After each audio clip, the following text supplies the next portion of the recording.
it carries the date of December 5, 2001, and by agreement with the county, we had 5 years to complete it. So welcome to 2006. As you know, along the way, we hit a couple of speed bumps. Those of you, and most of all, once we got through the lawsuit in April of 2006, those of you that were at home watching Lehman Brothers crash on CNN thought, boy, I wonder how that's going to affect the bypass highway. Well, actually, you didn't think about that, but people like me were thinking about it, because that global economic collapse ultimately threw us a huge curve. We had a bank in Scotland, bank in England called the Bank of Scotland that no longer exists, frankly, because of that economic turmoil. So we went through this huge storm on the backside of the lawsuit, and a lot of decisions had to be made, a lot of tough decisions had to be made, and I couldn't have turned to a better leader for insight and guidance. What we had in common, although we had different missions, I'm speaking about the mayor, was what we had in common was we both understood that what we wanted at the end was what was best for Kona and what Kona deserved, and that the county had an obligation to make sure that the commitments made by the private developer were upheld. And at the end of the day, you and I are sitting here at the opening of the final segment. The Hokulea project is on its way to building its clubhouse and amenities, and new residences are being built, and the whole equilibrium to the place is being restored. This could not have happened if we had flip-flop leadership, indecisive leadership, and someone that lacked the courage. And I had the pleasure of working through a bunch of those scenarios with our next guest. Please welcome our mayor, Billy Kinoy.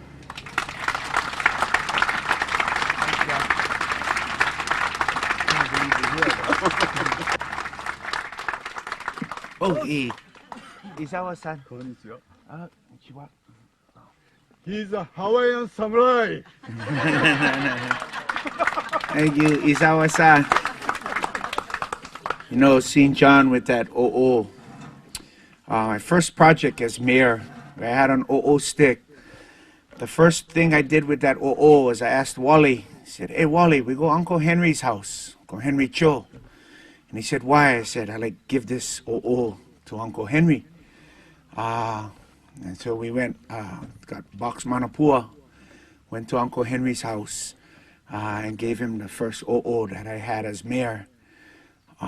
Because all of these projects we talk about here in West Hawaii would not have happened without the kupuna of West Hawaii.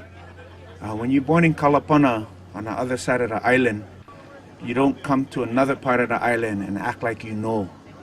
The most important part was listening. Listening with Uncle Billy. I love that time with Uncle Billy. So every Christmas, me, Wally, the administration, we drive around and go visit our kupuna, and go talk story. Auntie Lily, Uncle Henry, Uncle Billy, all of our kupuna. I did what Drew did. I started naming. The worst thing you can do, huh? Because you know your Uncle Kupuna back there going, you ain't come my house, how come you not mention me? Or you call Uncle Jerome Kupuna and he go, who said I Kupuna yet? You know?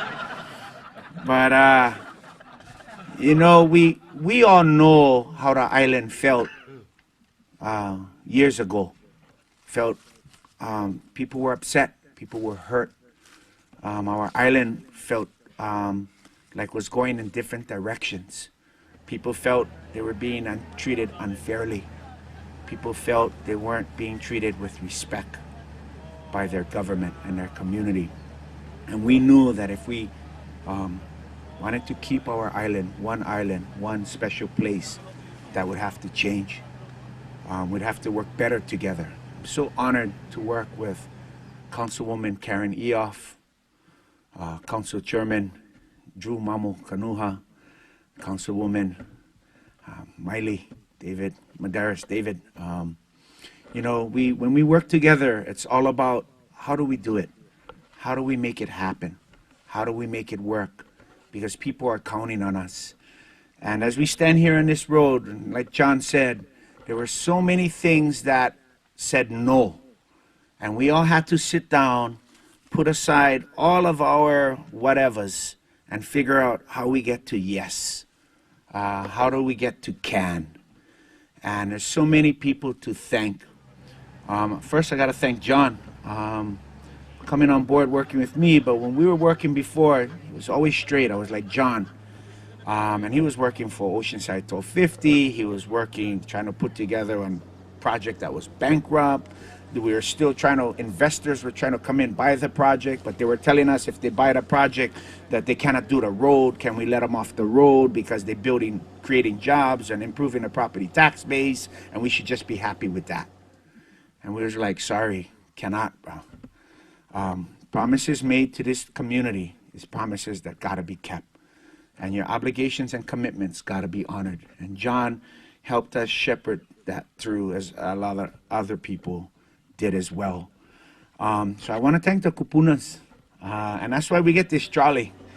So, you know, people ask you that kind of questions like, how you like the blessing go? And like, I don't know. But I said, you know, people who should go first is the kupuna from this area. Our kupuna should go on the road first.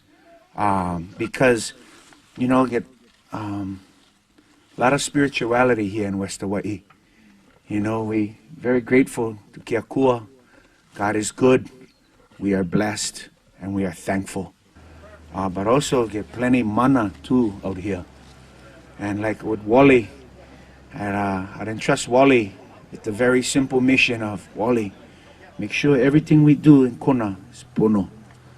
You know, and that's why Wally would always tell me, Billy, main thing we do the pono thing, the pono way. You know, I said, it's not about doing something and calling it an accomplishment and achievement if we hurt somebody or some family in the process.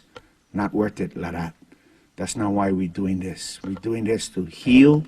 We're doing this to bring communities together and to honor our kupunas, our ancestors, and our God. And so I want to aloha. I see Brother Jimmy. Aloha, Brother Jimmy. Mahalo you for keeping an eye on your ohana, on the project, community. Time Jimmy would call, I would always pick up his phone and aloha. So many people who made this happen. I'd like to thank Jerry Igami and his wonderful workers at Isimoto. How about a round of applause for those guys? To Kamakahono, the grounds of the Kamehameha Hotel and the neighboring estate owned by Paul Allen, Mokwaikawa, Hulihe'e, and working your way south. This is an awesome stretch of road that unites a very prominent history. On the day we broke ground here, I remember one of the things that stood out back in 2001 was the presence of the hawk that chose to join the ceremony that day. And was a constant reminder that as a symbol of our ali'i, Iolani, that we were under watchful eye each step of the way. And so making today in some way is like making final exams as it relates to our ancestors and our kupuna.